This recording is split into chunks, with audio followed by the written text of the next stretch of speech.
Hey everybody, Will Fix here. Hopefully your beacon of hope. I'm always trying to bring good news for you in the few minutes that we spend together. Trying to interweave a little bit of positivity into XRP because I believe in it, not because I'm blind to any negative news that may be out there. So thanks for spending a few minutes with me. Let's see what we can get into. Hopefully it's informative and creative enough for you to also enjoy it, and I hope it to be entertaining. So let's get started. After the SEC announcement is when I'll talk to you about the $9.80 price prediction, which seems to me to be very conservative, but you need to know where that number came from. It's not just a random out of the air number. So stay tuned until the end of the SEC part of this, okay? Thought we would go over a little bit of the SEC lawsuit. Let's look at what's said here in a letter from Ripple in response to the SEC to Judge Netburn. As some of you commented, it's like little kids arguing, isn't it? So let's look what it says here. Dear Judge Netburn, we write on behalf... That's my phone. Sorry, people. We write on behalf of Defendant Ripple Labs. I'm trying to highlight that. We write on behalf of Defendant Ripple Labs, Ripple, in further support of its April 22nd, 2024 letter motion to strike. And in reply to the SEC on April 29th, the letter of opposition, the SEC is filed to show that the declaration of Andrea Fox in summary evidence rather than expert testimony, or that it was timely under the court's scheduling order. Her testimony should be struck, they're saying. The SEC, they're saying, does not dispute that Fox is an expert. It had to serve a report from her during remedies discovery. Fox is an expert because she purports to use technical or other specialized knowledge to help the trier of the fact to understand the evidence or to determine the fact in issue. She does not merely apply basic arithmetic to Ripple's financial records, as the SEC contends. Rather, she analyzes Ripple's records, third-party evidence, and expert reports, draws inferences and conclusions about those documents, and calculates disgorgement, prejudgment interest, and discount amounts based on her analysis. As one example, Fox states that she understands from her review that cost of revenue includes the cost associated with all revenue generated by Ripple, not just the revenue generated by sales of XRP, or more narrowly, institutional sales of XRP, because the cost of revenue category of expenses includes those portions of Ripple's operational expenses that Ripple allocated to cost of revenues. Fox says that it's not basic arithmetic. Fox is relying on accounting experience to opine about what Ripple's financial records show, as Ripple's letter motion explains at 3. A summary witness do the same task and lay the person's level of expertise with regards to the voluminous records, the voluminous records as the juror could do. United States, quotes this otherwise. A lay person could not review Ripple's records and determine how expenses were allocated to one category or another. So the SEC responds variously at 3 and 4, and the term cost of revenue should be given the plain meaning of the words, or should it be used as displayed on the face of Ripple's financial records, or perhaps as it appears in Ripple expert reports, so that Fox does not need expertise to explain it. Cost of revenue is an accounting term of art, not ordinary. Now let me change pages. Not ordinary English, and its meaning is in dispute. As Ripple's remedies opposition brief explains, the SEC is incorrect in equating the cost of revenue line items from Ripple's financial statements with Ripple's marginal costs. The SEC also incorrectly asserts that Ripple does not claim Fox misread or misconstructed its records. Fox misconstrues Ripple's records by stating she understands from her review of those records that cost of revenue includes the costs associated with all revenue generated by Ripple, and that her calculation, one therefore reflects cost to produce institutional sales. Fox on 14, those incorrect statements are not supported by any citation to any Ripple record. As Ripple expert Bracco explains at his deposition, Ripple does not track expenses by revenue source, and its records cannot be used to ascertain either expenses that are 100% related to institutional sales or those that have absolutely nothing to do with institutional sales. B. As a second example, Fox identifies 4 accounts used by Ripple that, according to Fox, appear to correspond to Ripple's direct costs of selling XRP.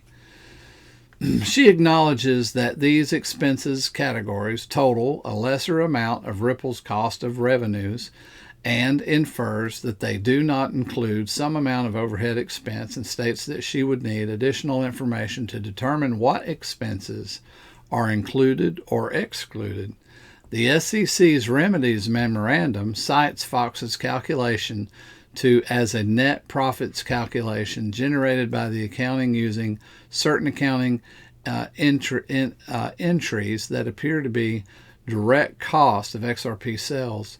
The SEC cites only Fox to support its claims about what those accounting entries appear to mean. A layperson could not infer what entries appear to mean by doing basic math. The SEC also has no good explanation for why. If Fox is not testifying as an expert, her declaration touts her qualifications as an accountant.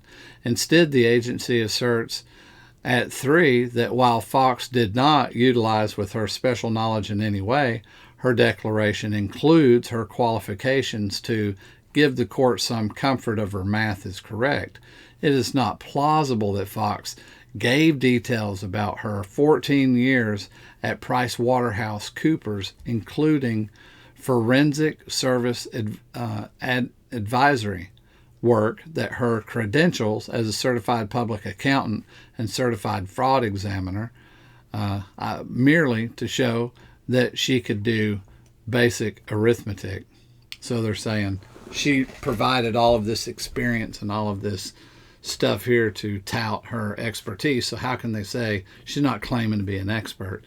The SEC's case does not support and characterization of Fox as a summary witness. The United States, the court accepted the government's position that a summary witness merely testified to a mechanical application of tracing analysis without specialized knowledge, and cites a case. The Court of Appeals affirmed a ruling admitting the summary witness testimony coupled with corrective instruction that the witness was not endorsing a particular account methodology.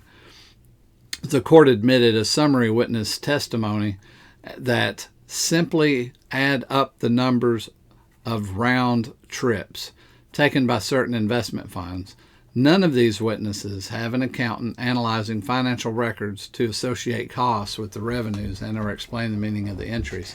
I read all that so that you could see that Ripple has dropped the gauntlet. I mean, it's clear when you read this, even if you're not a judge, it's clear that the SEC is full of beep, and that they're just trying to push. They're trying to get an expert. They tried to qualify her as an expert with all of her credentials and her work, send her in to misread a bunch of information, act like an expert witness, yet not go through the trouble of being an expert witness, because that has a certain process. So really all of her testimony is irrelevant. That's what's going to happen. This testimony, in my opinion, is going to render the big judgment out. It's probably going to be the lower amount, because I think their argument stands strong. It looks very strong, and they also have these previous losses, the SEC does, of just trying to show out and be just jerks, man. They're really just being jerks. So I realize we're at 10 minutes. I have a little bit more to add to this, not to this part, but we'll get to that here in just a second. I did want to cover Jack the Rippler right here. Before I do, use my link in the description to get yourself a decent wallet. You can save a lot of money using that affiliate link. And I love the decent wallet. I'm not going to go deep into it because I mention it all the time. But if you need a wallet, get you one of these. I think you'll like it. I love it. I've used several wallets. Let's move on. Jack the Rippler. I mean, I had to cover this. Look at this. Japan confirms 1,200,000,000,000 or 1,200,000,000 firm will push for more XRPL use in Japan. Listen to what he says here. If only half that volume entered XRPL, we're talking about XRP becoming worth $9.80 each. Now, I'm going to disagree with this figure in a very positive way. But if at token CTF, okay, yeah, I like CTF too. I love to trade in and out of it. I trade in and out of it on Polygon Network. I don't do it on the XRPL. On Polygon, it's at like $1. I think it's around $1.60 on the XRP ledger. The CTF token, I think, is in the 40-cent range. But the volatility, the trade, the way that the trading's going on Polygon, you have to get on Polygon, buy it with Matic, do a swap through maybe your Coinbase wallet. It's a side note. Anyway, here's what I wanted to say about the XRP at 9 to 80 each. I believe how he figured that was, whoever figured that, was figured a little loosely, because if $9.80, see, the price is going to be adjusted by only the amount of XRP available at the time, not just divided by all XRP. So some would say, well, there's only 50-something billion available. Well, there's actually less than that. So, if this represents the size, well, you got to reduce the amount of XRP available by all the people holding for liquidity in the APP, right? I mean the AMM, the automated market maker. So shrink that. Then just regular people holding in their wallets, shrink that. Then how many people, how many are on exchanges? Are all the exchanges going to be emptied? Probably not. The price will rise and the algorithms will increase the price before they get to the end of their supply. So it's not just take the numbers and divide it by the XRP. There's a supply and demand issue there. There's also not all of the XRP available. So I just wanted to mention that. That's a very strong part of how the price adjustment is going to go in order for XRP to move all of the money necessary right there. Anyway, that's what I got to say about that. It's today's video. Please like and subscribe. Thanks for watching. Hope you enjoyed the content today. Hit me up in the comments. Let me know what you think, and we'll see you next time. After the SEC announcement is when I'll talk to you about the $9.80 price prediction, which seems to me to be very conservative, but you need to know where that number came from. It's not just a random out of the air number. So stay tuned until the end of the SEC part of this, okay?